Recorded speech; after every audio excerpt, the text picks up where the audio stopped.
I'd like to begin, like I do every single year, by expressing my hakarat hatov to the Nissanian Mishpacha. This year is a little bit different because every year till now, it's now been 11 years. Every year till now, the subject that I've spoken about has always been Chazaq, has always been a subject about the struggles of humanity and how we overcome it from different angles, from different approaches. This year, the Nissanian Mishpacha chose the subject of happiness. And I think it's appropriate after 10 years that we are, so to speak, I don't want to say moving on, but moving up, because everything that we know about the Nissanians is that they radiate this beautiful simcha. They have the simchat chayim. They have a beautiful sense of happiness. The tragedy that they went through with the passing of Yair, I never knew him, but I know his sister, and I know about him, and I heard stories about him. He was a person who was a chevraman. He was a person who had a big smile on his face. And I think in Shemaim, he's looking down now with a smile, happy that we are talking about a subject that is so important, is the search for happiness, what all of us are looking for. And God willing, this should be Elinu Nishmato, his neshama should go up higher and higher, and from above, he should be able to radiate his inner happiness to his family and to all of us and to all of Klal Yisrael. Amen. I want to begin with a story about a man who this time last year was still with us, and we are trying to cope with his loss. A man whose stature is beyond belief, and since he passed away, his stature's become just bigger and bigger and bigger as stories are unfolding. I'm talking, of course, about Chacham Ovadia, Rabbi Ovadia Yosef of blessed memory. This is my chance to speak over here in a Sephardic synagogue, in a Sephardic Bet Knesset. I'm Ashki. Okay, I'm not embarrassed to say this, but hey, I used to sneak out, living in Har Nof. I used to sneak out to daven in Yechavedat. It was the most exciting thing ever. For those of you who never saw what it's all about, if you go to a Ashkenazi yeshiva, I'm talking to all my Bukharian and Persian friends over here. If you go to Ashkenazi yeshiva, it's quite sad when the tefillah is over with. So the Rosh Hashivas sit there or stand there, and you go up to them, you shake their hands, Shabbos, Shabbos, Shabbos, good Shabbos. That's what happens. If you go to a Hasidic place, if you go to a place with a Hasidic Rebbi, so there already it's a little bit more exciting. He puts out his hand, and you go past, and you get to kiss the person's hand, the Rebbe's hand. But Chacham Ovadia was a totally different experience. He, after the tefillah, he would go up in front of the Aron HaKodesh, and everyone was quiet, and he would wave his hand and say, Shabbat Shalom, like that. And everyone would say Shabbat Shalom, and again he says Beracha ve'atzlacha. And everyone would say Bar Amen, Amen, Beracha ve'atzlacha, Parnasa lekulam. And then he would say whatever, Nachat mihayeladim, and the place would go crazy. And he kept on going, and suddenly, poof, he would disappear in a puff of smoke like Albus Dumbledore. I don't think it's what happened, but it just felt that way. It felt like he was just like, and he was so extraordinary cool. Of course, it's the most superficial understanding of what he was all about. He was a man who created a revolution. I don't think I'm exaggerating, but Morana Bet Yosef, the Chida, the Ben Ish Chai, these great revolutionaries, his name could be included in this pantheon of Sephardic leaders that created revolutions that literally changed the face of Klal Yisrael. The story that came out, I heard this last month, and the story came out of Baltimore. Not a famous Sephardic bastion, but the story came out of Baltimore. There's a Bet Yaakov, there's a Beis Yaakov there, and there's a teacher called Mrs. Beanstalk. I hope I have my facts exactly right. I'm telling you the way I heard it secondhand. And the story that I heard was the following story. Mrs. Beanstalk was sitting Shiva for her father. The father was a Yid from the community. He passed away at a ripe old age. And she gets a phone call. The other end of the line is no less than Chacham Ovadia, Rabbi Ovadia Yosef himself. And he says over, I want you to know who your father was. Your father was not a regular Jew. Your father was a person that when he came in to my house to receive a beracha, to receive a blessing from me, this is Chacham Ovadia speaking. Anybody else, if you said it about him, you would say, this is a little bit iffy. He said, when he walked in, I could smell the smell of the Garden of Eden, of Gan Eden, radiating from his clothing. So, I'm just going to interject, Menachem Nissel's interjection. I know a bunch of stories about people that could smell the smell of the Garden of Eden. And all these stories have two things in common. Number one, the person doing smelling was a person who was an extraordinary kadosh person. And the clothing is always the subject matter, because clothing is the only thing that we actually have from the Garden of Eden. In other words, when Yitzchak was able to smell on the clothing of Yaakov, when he was able to smell from his clothing, because the clothing is our connection to the Garden of Eden, for reasons that's not really connected to our today's class, Ovadia says, I smell from you the smell of the Garden of Eden. What's your story? So Mr. Beanstalk is embarrassed. He doesn't know what to say, and he says, there's nothing particularly special about me. Just tell me about yourself. I work for the synagogue, I work for the Beit Knesset, I'm involved in charity organizations. The rest says, no, this is not the story I want. I want something good. And he's looking directly into his face. And Mirov Abusha, from the embarrassment of the moment, Mr. Beanstalk said, I have a story to tell you.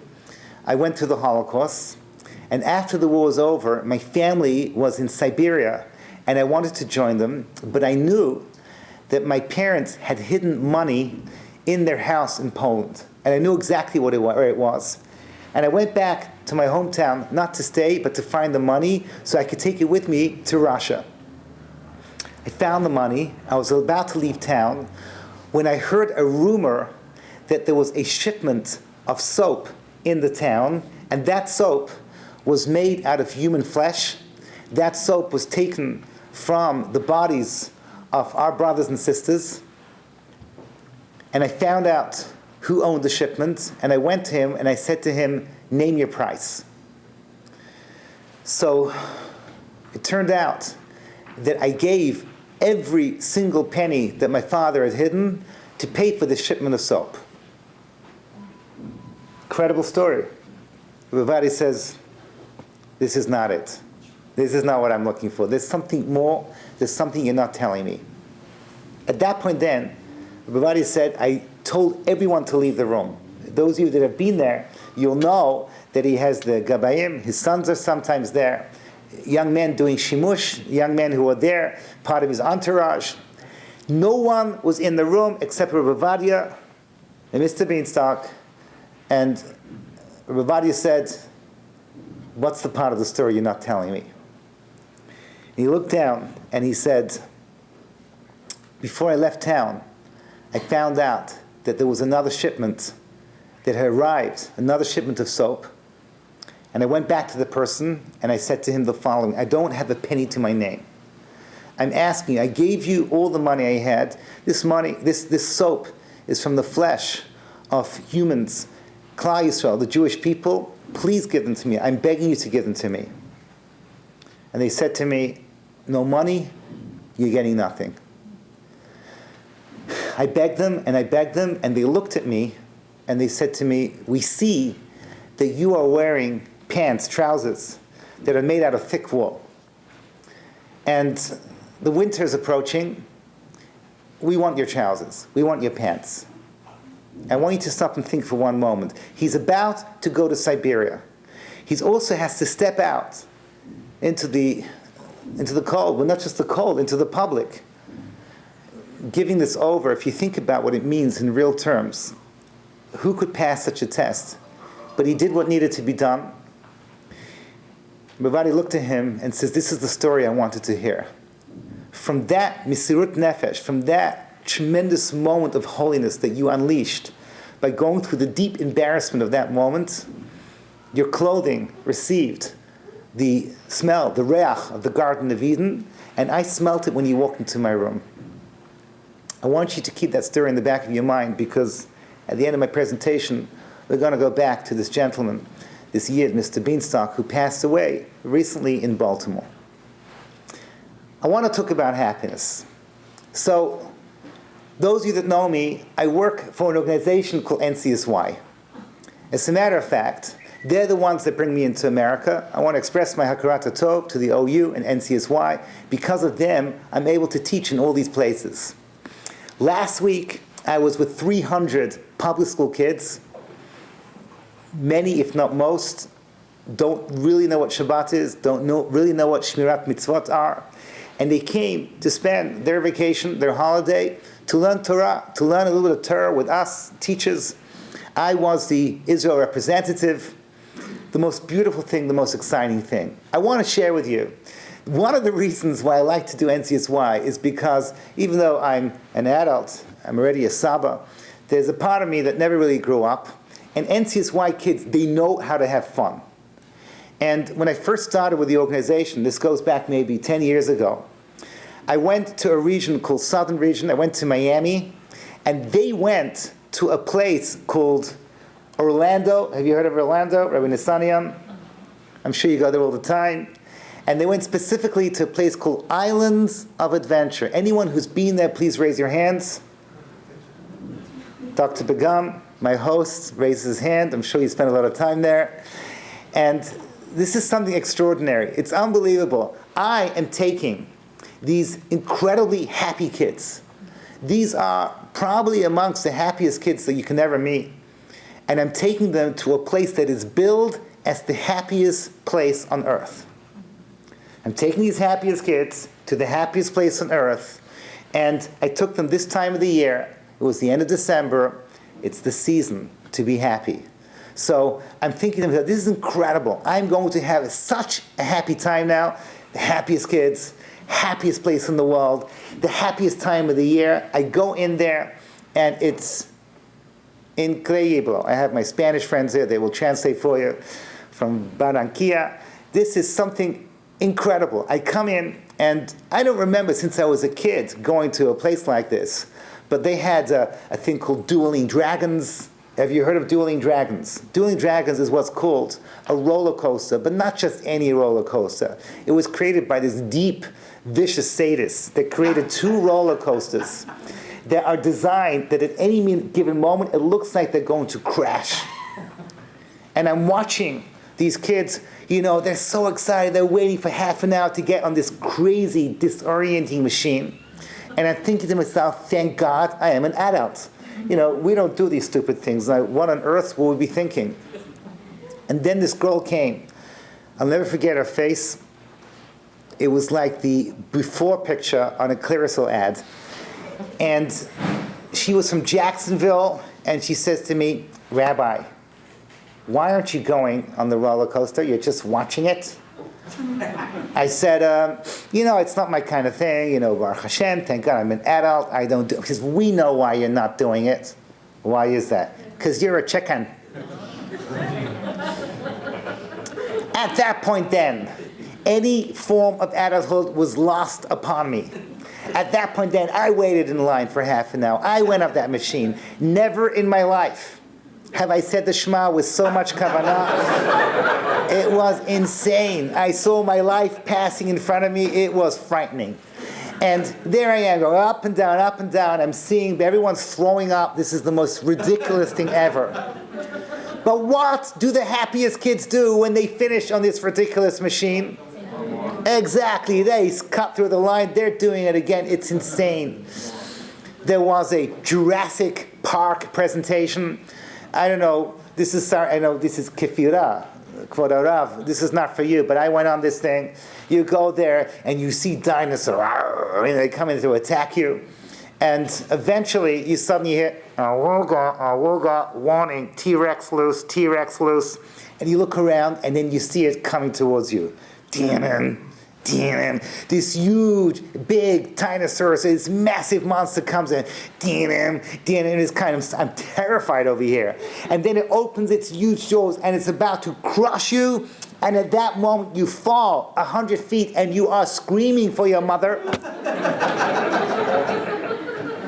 And when you land, you find that you're at the end of the ride, and guess what?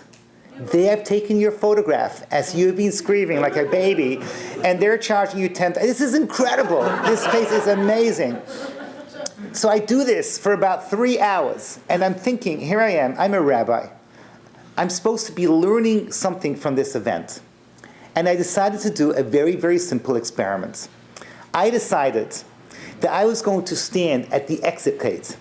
I'm going to have a camera, and I'm going to take pictures of these young boys and these young girls as they come out from the happiest place, at the happiest time of the year, the happiest kids.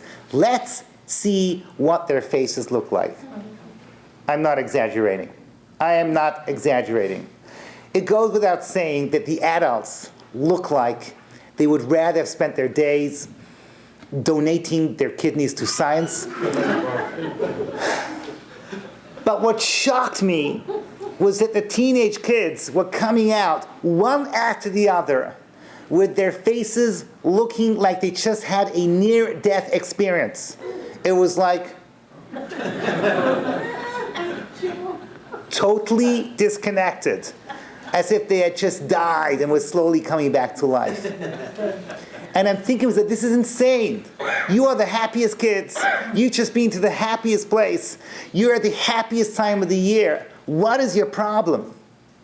And my mind starts racing, and I'm thinking to myself, what is the extreme opposite experience I can think of? Who are the most miserable people I know? What is the most miserable time of the year? What's the most miserable thing you could possibly do? And I'm thinking, this is an easy question. These are my yeshivish friends on Yom Kippur.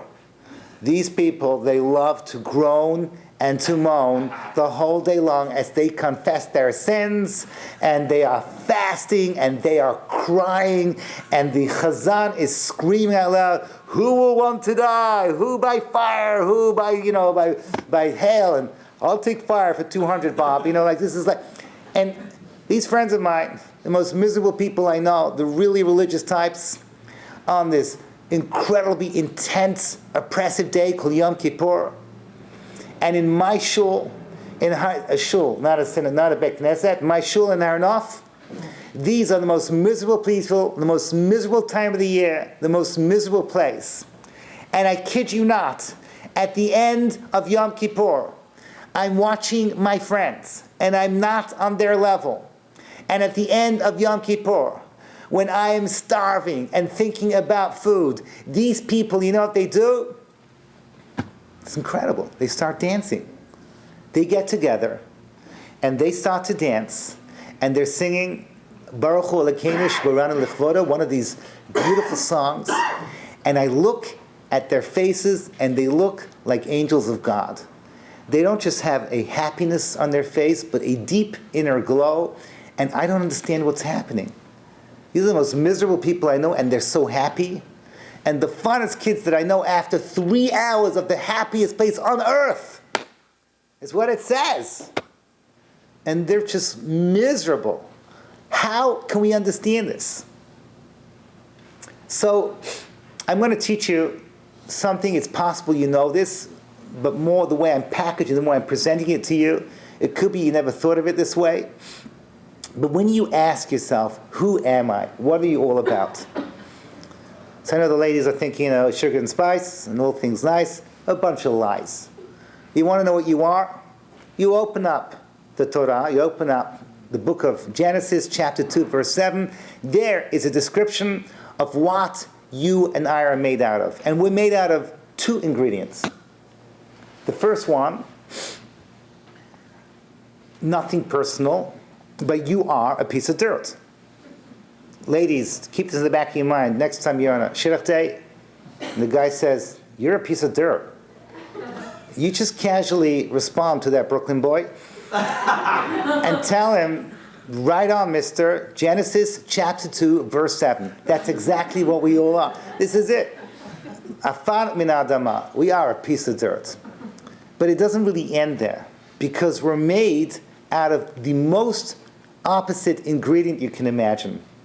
And that is, Vayipach ba'apo nishmat chayim, Hashem breathes into Adam, into that piece of dirt, his own breath. And as the Holy Zohar brings down, man de nafach midulei nafach. When I breathe out, I breathe from my inner self. So we have something godlike, very, very godlike, that makes us into who we are. In summary, if this room was everything that God created in 7 days, man would be the floor and man would be the ceiling. We are the lowest of the lowest. Our Adamah is lower than the lowest insect. And that, God's breath, is higher than the highest angel. Dr. Began is thrilled. That's why he has to deal with all the schizophrenia cases.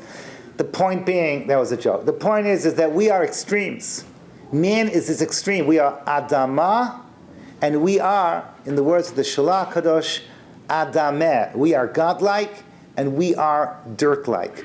Or, as the Maral says in many places, the word Adam is an aleph representing the God's breath, that higher part of us, and then the Daled Mem, which is the Nefesh HaBahami, that earthly blood force that makes us animal-like. That is the Adamah inside of us. Man is the two extremes. Now, today we are not discussing the challenge of man, of how we deal with the battle between these two parts, and how we try and allow our spirituality, the godlike part of us, to control that which is physical. In practice, these two are always fighting. These two are always at war. And now comes my main thesis. Everything else I'm going to be saying to you, it's just explaining this idea on a deeper level, and that is the following thing. When we say that we crave happiness, every single time you go on you watch a game show or you watch some kind of an interview and they say, what do you want from life? And they say we want to be happy. That phrase, we want to be happy, splits into two. Because the Adamah craves one form of happiness, and the Adameh craves a totally different form of happiness. So at any given moment, you want to be happy. The definition of happiness is constantly changing, depending what part of you is doing the asking. To translate, the Adamah, the earth part of you, that piece of dirt inside of you, wants to feel the happiness of disconnection. Earth wants to disconnect. Earth wants to feel that it's not connected to anything else in the world. In that disconnection, you feel happy. That part of us that is godlike, that part of us that is Hashem's breath, that Adameh le'elyon, the aleph inside of us, wants to feel a different type of happiness. That's the happiness called the happiness of connection. Whenever you connect to something, you feel happy. Let's break this idea down and see if it's true or not. I just want to say it's an introduction. I'm going to simplify the ideas just a little bit. Those of you that think more about what I'm saying will know there's a lot of in-betweens, and there's a lot of things that are more complex. I'm talking about most of our activities break down into these two categories. There are other categories as well, which is beyond the scope of today's presentation. Simply spoken, if you have a look at American society and ask them what are they running after, and the answer is to feel disconnected. They spend their days working hard. They have to put a bread on the table, but then the moment that it's over with, they're looking to disconnect.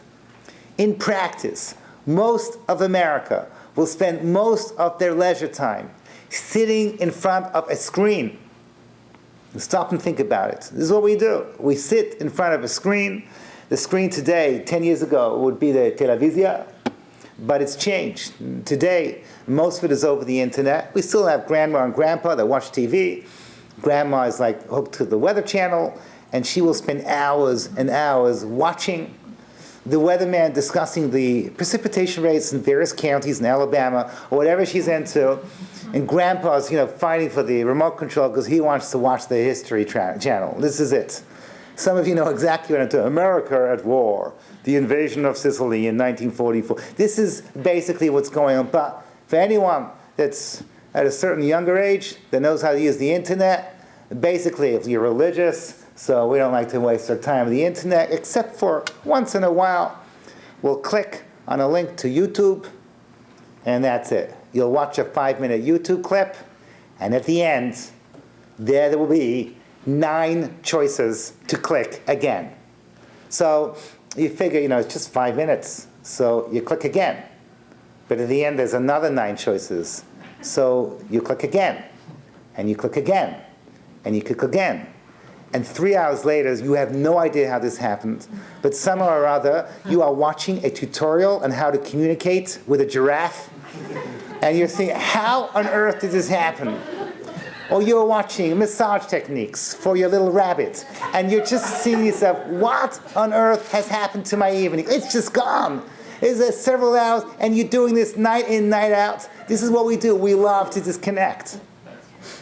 I'm not going to lie to you, Menachem Nissel. I work very hard. I have my own primitive form of disconnection. It's called Shabbos afternoon. I mean, let's admit it. All of us like to sleep, but there's nothing like the Shabbat afternoon shlufi. I don't know how to say shlufi in your language, but this is exactly what we do. You have a belly full of cholent. If you're lucky, a little bit of beer. If you're really lucky, you're ready to daven mincha, so you're good to go.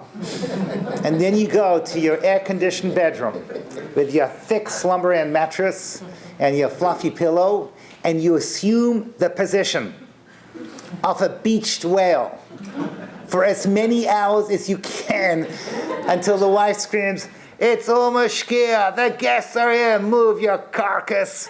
This is incredible. But there we are. It happens to be the Shabbat afternoon. It's a mitzvah to be able to do this. But by and large, we like to relax. We like to go and spend our summers on a beach. We will go to the other end of the world. From here, we're close to the Arctic Circle. Is that right? That's what it feels like outside. But over here, you guys go to Miami, and that's it. And you find yourselves at a beach, and you cover yourself with oil, or whatever it is, and you imitate a lobster, and you just sit there frying, and that's it. This is what we enjoy doing. We like to relax and take it easy. So, disconnection is overwhelmingly passive. But I want to say something a little bit deep. Not all that we do to disconnect has to be by being immobile. It doesn't have to be that you're sitting in front of a screen, or you're watching a movie, you're just relaxing, you're just doing nothing. It could be that if you're young and you still have the strength, you like to disconnect actively. And I want to show you something. It's a little bit deep. I'll try and explain this to you with a parable. I heard this from my teacher, Rabbi Moshe Shapiro. He explained this on a very deep level. Obviously, he didn't say the parable the way I am, but let's just pretend that you are in some area of America that you're not familiar with. Yesterday I was with kids from Central East, from Pittsburgh and Cleveland and Columbus and all these awful places. And I'm just kidding. They're beautiful kids, but you don't choose to go to Cincinnati. But if it happens and you're there and you find yourself lost, it could be that you find yourself in a bad neighborhood, and it could be that suddenly you hear the sound from a warehouse of what sounds like, and now I'm talking in the language of the 1970s, it sounds like a disco. You hear, and you're like, whoa, what is going on over here? It's the middle of the day, it's not nighttime. And you decide, well, I'm going to figure out what's happening over here. You walk into this warehouse through the back door, and you see something that the eye cannot believe. You don't believe what you're looking at. You're watching a cow disco dancing. You're watching a cow, this is it, and he's sitting there and he's moving around and doing the moves, and he's just enjoying himself, and you realize that you are watching the infamous disco cow doing his moves, and you're trying to figure out what on earth is going on over here. I did not know that cows can dance this way. And then you look carefully. Now, I hope you've all had dinner, but you'll notice from the corner of your eye that part of his neck is open, and there's blood gushing out of it. And then you see from the other corner of your eye this big hairy shochet, slaughterer, and you realize you just walked into one of those primitive slaughterhouses, and as you all know, that the moment that you separate your soul from your body, the body starts to spasm. It's called in Hebrew pirkus. At that point then, it does a dance, and it's moving all around. And if you don't believe me, don't watch this if you don't have to, but I saw this. I never saw disco cow, but when I used to be a Rebbi in yeshiva, I used to show them how shchita, and we used to have disco goat. It's the most incredible thing. I saw this with my own eyes. Half an hour after it had been slaughtered, the tail is still going ta, ta, ta, ta, ta, ta, ta. It's still moving around, dancing away. It's the most incredible thing. So you're thinking, what's wrong with this rabbi? Why is he telling us this story? This is a little bit frightening. But humanity knows how to imitate disco cow. As a matter of fact, within walking distance of where you are now, on a Saturday night, I don't want to say Motzei Shabbat, on a Saturday night, you can see young men and young women choosing to pay money so they can go into a room, maybe this size, maybe twice this size, and they will have disorientating, disconnecting music pulsating, and then they will take disorientating, disconnecting liquid, called alcohol, and put it into their bodies. And then they will do disorientating, disconnecting dance moves where they're just gyrating around and they feel incredibly disconnected, and this for them is a high. Actually, if you want, you can actually put disorientating, disconnecting stuff right into your veins. And if you're really, really lucky, you can disconnect altogether and you can actually die. Now, I just spent a week with college kids and with teenage kids. They know exactly what I'm talking about. This is what we do in college all the time. We experience disconnection. We never think about it, that the high that we're getting is the high like a cow gets when it disconnects its body from its primitive soul. But you should know that in its root, it is the same idea. Something fascinating about the Hebrew language. Does anyone here know, by chance, what blessing do you make on a mushroom? Shahakol, exactly. Okay, it's a trick question. Most people think Hadamah, but no, it's Shahakol. For an extra 10 points, why is it Shahakol? Because it grows on the ground. Exactly. It is disconnected from the ground. It does not take the nutrients from the ground. It takes it from spores in the air. What is the Hebrew word for a mushroom? Pitria. There we go. Pitria milashon patur. Patur means disconnected. This is exactly what it is. When you disconnect yourself from your roots, you become shahakol. You lose the elevation of the higher blessing. In the same way that man can be moving his body around and you feel alive and you're listening to the music and you've disconnected yourself totally and completely from anything spiritual, this is the power of humanity. Not just to passively disconnect, but we can actually go and create a disconnecting environment that is very active and very exciting and very happening. And tens of millions of people do this every Friday night and every Saturday night, and sometimes throughout the week, and they will dance away the nights, and they will feel that high of disconnecting from everything that is real in their world. And then when it's over, and we'll talk about this a little bit deeper in a few minutes, when it's over, they have to go back into the miserable lives that they have created for themselves. Now I want to contrast this. Human beings, and this is not just a Jewish thing, human beings understand there's a different type of happiness out there. You don't have to disconnect to feel happy. There's a totally different form of disconnection, and that is called, a totally different form of happiness, and that is the happiness of connecting.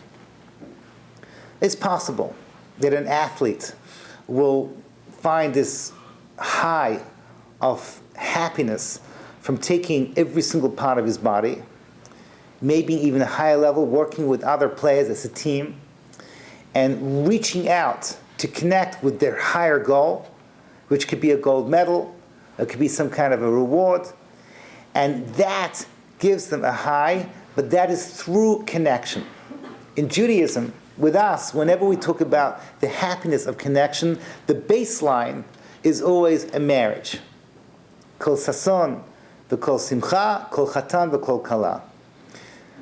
What is so happy about a marriage? You take two people, and each one of them on their own feels a sense of incompletion. They find each other, and they connect to each other. And that connection gives them this deep feeling of happiness. Now, it's not just a marriage. It could be a friendship. It could also be that the marriage extends to neighbors and community and people reaching out to each other.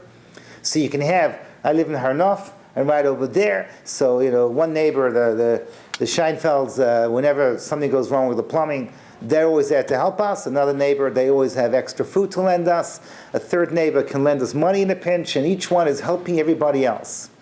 And we create a society, and we love each other, and there's a sense of closeness that comes from connection. It comes from reaching out to people, it comes from giving to each other, and from that giving, you feel a high. Actually, Rav Dessler says that high is connected to the expression called love, and from that love comes a happiness of reaching out, a happiness of connection. But when you think about it, the happiness is always limited until you bring another component into it. It's not enough just to connect to human beings. It's not just enough to connect a society.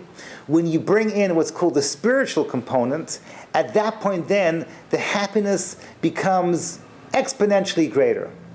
In other words, two people connect to each other. They create something that is much more than the sum of the parts. 1 and 1 in a marriage is not equal to. 1 and 1 equals what we call a bayit. It's called a home. But when you bring in Hashem, you bring in spirituality, the whole thing becomes a different experience. The more spirituality that you put into it, the more you feel that you are connecting to something infinite.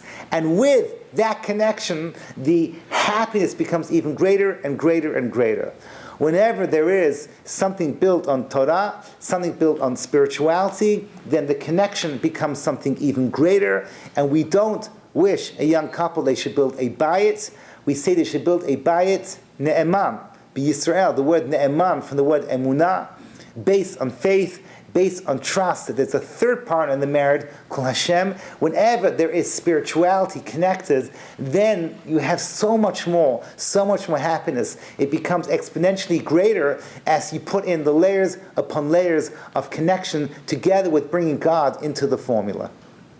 I just want to show you something interesting. And here, if you really, really think about it, it's actually the most inspiring, the most exciting thought, but it's also terrifying at the same time. I'm telling you now, for those people who spend most of their lives disconnecting, which is what most of society does, and some people wait till they're much older, when they look at their lives and they've realized, this is what have I done? I spent most of my life pursuing the happiness of disconnection. They'll notice something very frightening. What is that? When you disconnect, you feel happy. But the moment that you're forced to reconnect again, because you cannot live a life of disconnection or else you just die. The moment that you're forced to reconnect, you feel an existential depression. You feel an emptiness. You feel sad, and you are craving to go back to that moment of disconnection. People that are obsessed with disconnection will know that it's like an addiction. You need to go back to it. I'm telling you, I spent just a whole week with kids that spend hours upon hours upon hours with their little machines. And this is where they feel comfortable. This is their little space. They go into a tiny little area the size of my hand, and there they're disconnected, and there they don't have to worry about all their problems in their lives. But the moment they have to reconnect, they feel empty. Do you know, ask any police officer, do you know where and when are there most problems with people getting into fights and all kinds of problems going on? What is their busiest time of the week? Saturday night, after the partying is over. And not just because they're drunk. Because they step out and they walk out and they suddenly feel empty. They suddenly feel, okay, it's over. I had that fun. I had that disconnection. And now what? To go back to reality. And they feel frustrated. So if they can continue the partying, then they feel good. If they have no place to go, they go crazy. That's where the fights begin. That's where the problems begin. You have to go back and disconnect to be able to recreate that high. But if your happiness is a happiness of connection, then when you're stopping that connection, you can never really stop that connection because the connection is a reality that you created. So whenever you do something for someone else, whenever you reach out to someone else, whenever you build with something else, when it's over with, what you've achieved is something real. It's something that's part of the fabric of society. So that inner happiness that you have stays with you. It is something incredibly powerful. If you understand what I'm saying, you have to feel terrible for those people who obsess themselves with the high of disconnection. Because they're caught in the trap. They always have to crave for more. And they watch their years passing, they watch themselves get older, and they see that they haven't achieved anything with their lives. People that understand that real happiness is found through connection, and real happiness is found with connection that has this spiritual component, they can understand how beautiful it is. It just gets better and better and better because everything that you connected, even when you've moved on, that connection that you created unleashes a reality into this world, and that deep inner happiness remains. It's no wonder that if you spend 3 hours going to a theme park that is based on disconnection, you are passive, something outside of you is entertaining you, you are not giving at all, you are not connecting at all. At any given moment, the disconnection becomes deeper and deeper and deeper. The image of God of you is being constantly removed, and all you're doing is you're being pandered to. And you do this for 1 hour, and 2 hours, and 3 hours, until you can't take it anymore. And you have to step out. And the moment you step out, you feel the sense of emptiness. You feel like those teenage kids, those beautiful teenage kids, as they're walking out of Islands of Adventure. Don't take a picture now. He did. But it's frightening. They don't know what to do with themselves. And after they sit there and they just fall asleep on the bus. You and I, the very fact that you're coming to hear a Torah class is that you're looking to be inspired, you're looking to understand deeply. We look and we crave the happiness that comes from connection. The problem is that it's very, very limited because the other side of us, the physical part of us, is constantly begging and asking, please disconnect, please disconnect. As I'm speaking over here, a lot of you are thinking, yeah, sleep sounds good. And some of you are secretly thinking, you know what, probably there's stuff on my phone that I need to check and I need to watch and I need to find out what's going on. That's what we do. We always end up going through that disconnection. And not only that, to connect to people is not easy because there's tension between people. You don't always get on with your spouse. You don't always get on with your kids.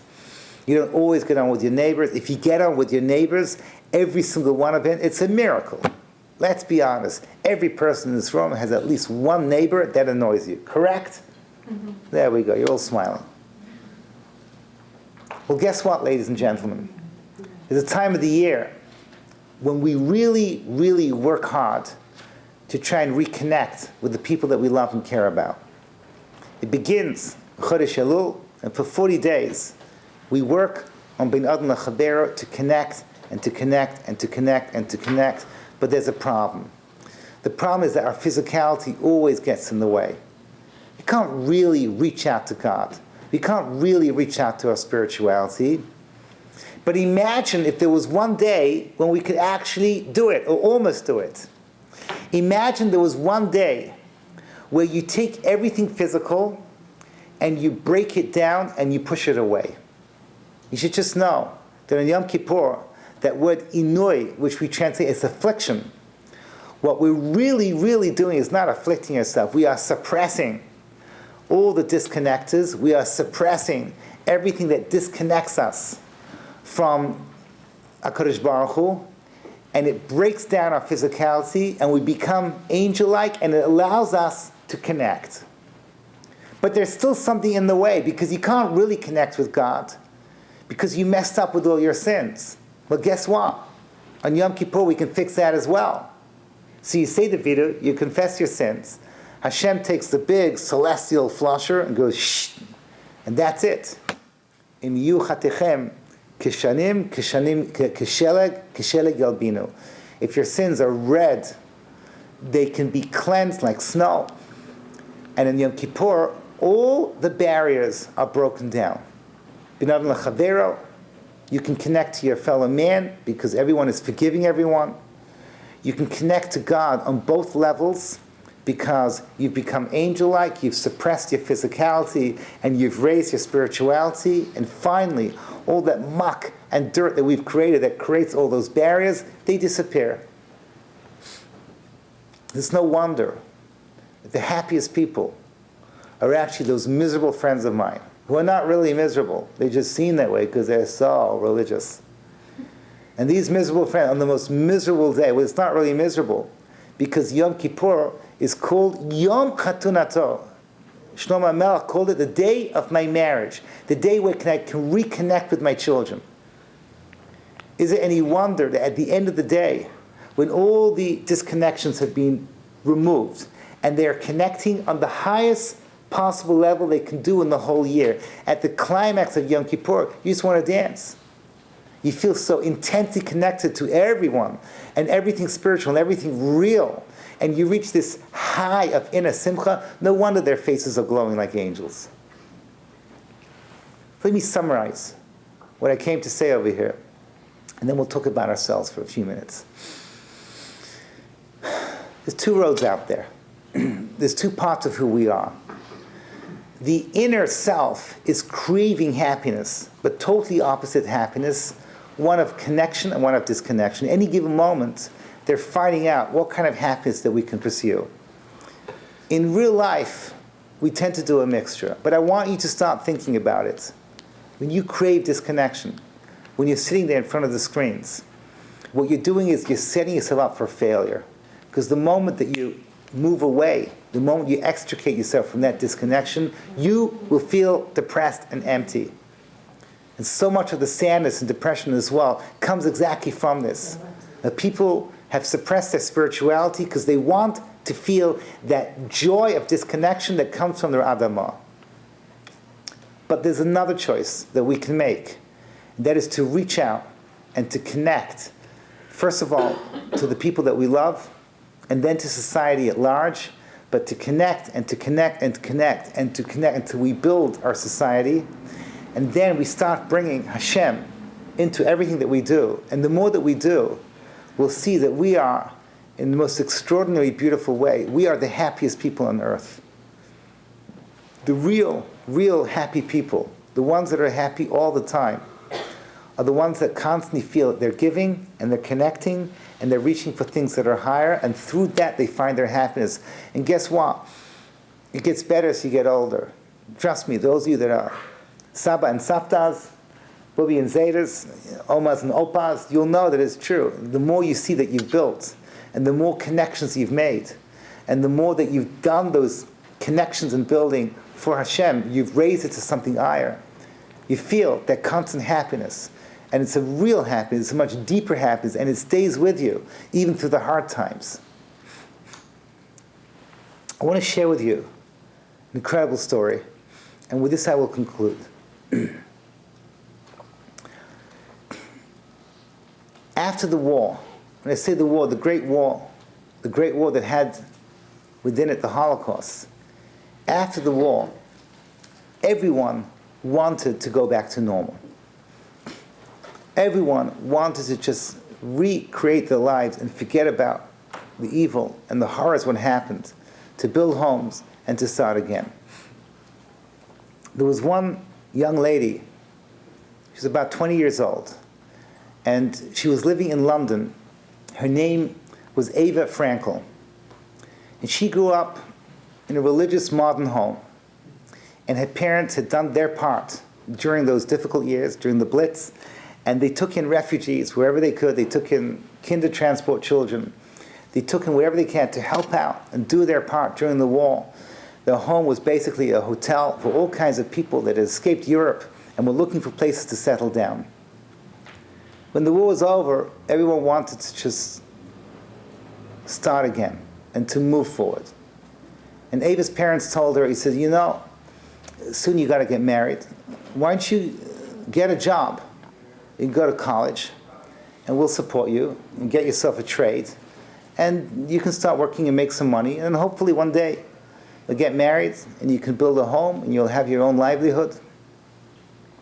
But she heard that while everyone else was rushing to rebuild their lives, there were literally hundreds of thousands of Jews on the European mainland whose lives had been shattered and no one was really taking care of them. This is the story of the Holocaust that people forget. When you ask anyone, and it's totally understandable, when does the story end? 1945, the victory. And the Allies win, and they go into Bergen-Belsen and Buchenwald and these places, and it's all over with. No. For many of the people, the horrors would continue, and sometimes it was even worse, because they had no homes to go to, there was no place to go back, and no one wanted to take them. Israel was officially closed by the British. America was not so easy to get into. And Europe was covered with transit camps and DP camps. United Nations had, I don't remember the exact number, but there were camps throughout Europe. This is a little statistic that people do not know. If I would ask you, which country in Europe had the most Jews in 1946? So what would you guess? Germany. Well, I think that was second. Number one was Italia. Italy was not a place of, before the war, was one of the smallest Jewish populations, but there were thousands upon thousands that came to Italy. Most of them were trying to get to Israel. A lot of them ended up in America, but there was one camp in southern Italy called Bari, B-A-R-I, that had, at one point, had 60,000 Jews pass through the transit camp in Bari. If you go on the internet, you do B-A-R-I and then transit camp, you can see pictures of this camp. A little forgotten footnote in history, but a lot of things happened over there. And Ava decided that she would volunteer in that camp. And she left her home and the comforts of her home, and she went to southern Italy. I don't know if you can picture this, especially the young ladies over here. Imagine it was you at your age. Imagine being told, it says, we have very few resources over here. We are going to give you 200 orphans. We'd like you to take care of them on your own. And suddenly, this young girl becomes a mommy and becomes a big sister and becomes an organizer, and she has to make Shabbatonim, and she has to make Pesach, and she has to teach these kids to smile and to laugh and to be happy. And some of these kids had gone through hell and back. Literally, they had gone through the camp. Some of them had seen their parents being killed in front of their own eyes. These children with so much suffering and so much pain. The one girl, on her own, has to take care of them all. She did it, and she dedicated all her strength and everything she could do for them. And she was incredibly successful. And these kids looked up to her as a mother and as a role model. And slowly but surely, they would rebuild their shattered lives. And she did this for 4 years. One part of the story, a little crazy this part of the story, is that they wanted everyone to find marriage partners. It was understood that if you had no home to go to, and you had no family, and you were an orphan, so try and put these people together. Doesn't matter, you could be 17, a 17-year-old boy with a 20-year-old girl. At that point then, some of you may know this, some of you have parents or grandparents. The most strangest partners were made during that period of history simply because people were trying to rebuild their lives. A young couple comes to Ava and they say, we want to get married. I don't know their names, we'll call them Sammy and Rebecca. Sam and Rebecca want to get married, and Ava looks at them and says, Sammy, is it true that you are a Cohen? You're a priest? And he goes, yes, so what? And Ava's thinking to herself, this is not good, because she knew that Rebecca had been violated by the Nazis. And she remembered from school that such a marriage is not allowed. And she said, let me get back to you. She did her research, and she got back and she said, you can't marry each other. It's against the Torah. It's against the laws. At that point, all hell was let loose. At that point, she became enemy number one. People were coming to him all over the place and saying, were you crazy? Following these rules under such crazy circumstances? Take it chill. It's a new era over here. Just let them get married. Don't worry about these ancient laws. And she stood firm. But she became sick from the whole episode, and she had jaundice. She had to be flown back to London. And the moment she recovered, she got back on the next plane and went back to Bari to be with her family, to be with her children. But Hashem was good to her. First of all, Sammy and Rebecca eventually found marriage partners. The story was forgotten, and the legacy of what she did was rewarded. One of the heads of the camp, there was a lot of politics in the camp. Officially, the Sachnut and the Jewish agency were forbidden to work there. It was policed by the British, and they did not want people going to Palestine in those days, even though it was run by the United Nations. There was a fellow there called Baruch Duvdevani. Today he's a street in Beit Vegan, where Michala and Torah Shraga is. And Baruch Duvdevani was one of the people bringing refugees from the European mainland to the land of Israel. And you know him. And Baruch Duvdevani went up to Ava and said, you're a remarkable lady. I know a young man for you. He's working for the Haganah in Milan, which is in northern Italy. And he's got all kinds of jobs he's doing there. I think it's a shidduch. And they met. And they liked each other. And they got married. And they moved to Israel. And they had 3 kids. And the first one was Tamar, who lives in Lawrence today. The second is Judy, who lives in Chashmonayim. And if you haven't guessed it by now, the third one is me. The third one is standing in front of you. And this is a story that I did not know until last year. This story was told to me by my uncle, Mr. Frankel, my mother's Chava. It was told me by my uncle. He filled in all the details. And I knew more or less, but my mother never spoke about these things. And unfortunately, my mother, she had a beautiful life, but it was cut short in a car accident when I was young. And I have a daughter, Chava, who lives now in Carmiel. And the year after high school, she wanted to imitate her namesake, and she went to Russia to serve for a year to help with disadvantaged kids. Now I have a granddaughter called Chava. The reason why I'm telling you this, obviously for personal, emotional reasons, I wanted to tell over the story in her memory. But really, I don't think that what is written on her grave in Har Zeitim, where it says, Meitav Shnateha, the best years of her life, she gave over to the refugees from the Holocaust. I don't really think, although my father wrote those words, I don't really think it describes who she is. Because before she went to Italy, and after she went to Italy, she had one thing about her that she wanted to give and to care about other people.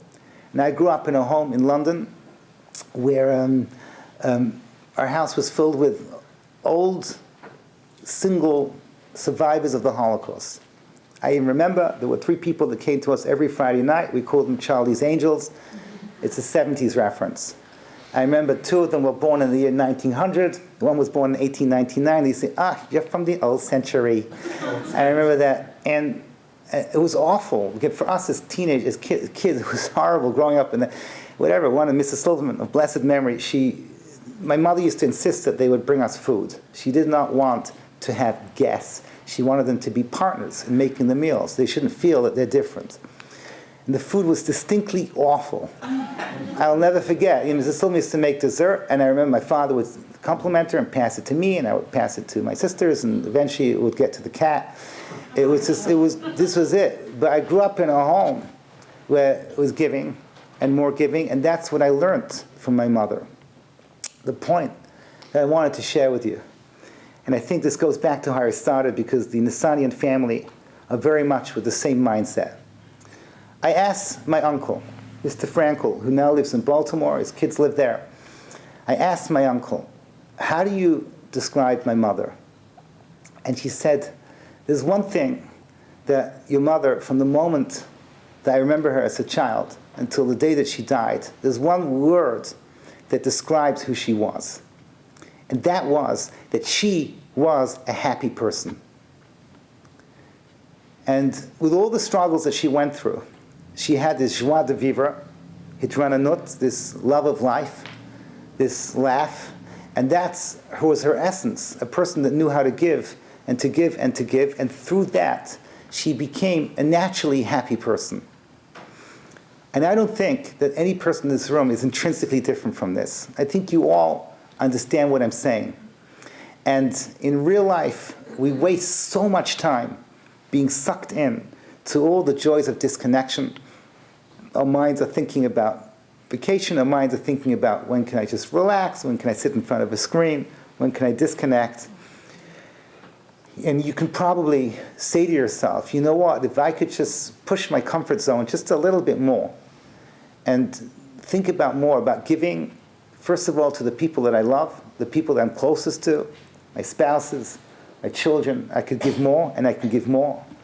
And then look around you and you see there's so many people that could do with your help. You should just know that every person in this room knows so many people that you just give a phone call and see how you're doing. People that are hurting, and just give them a smile and tell them hello, and it adds so much to their day, and it just costs you a few seconds to make that phone call.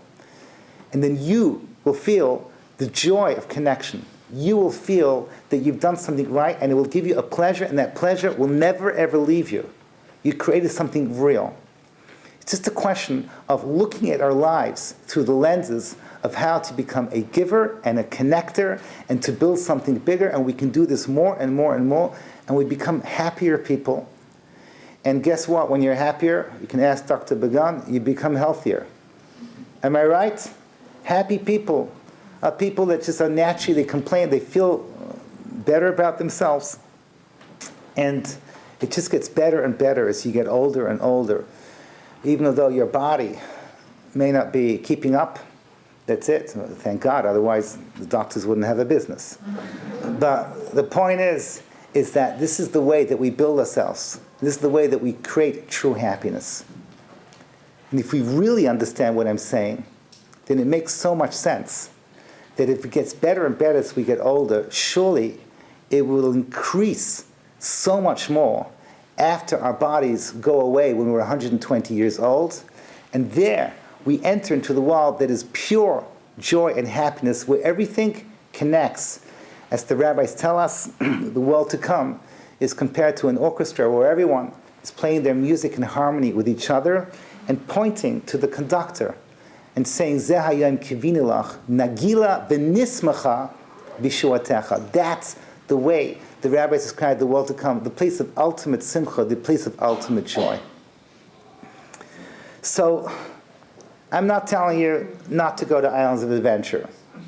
I'm not telling you that once in a while you want to relax in front of a show, or you want to play, you know what I mean, with your Game Boy, whatever it is that you have to do.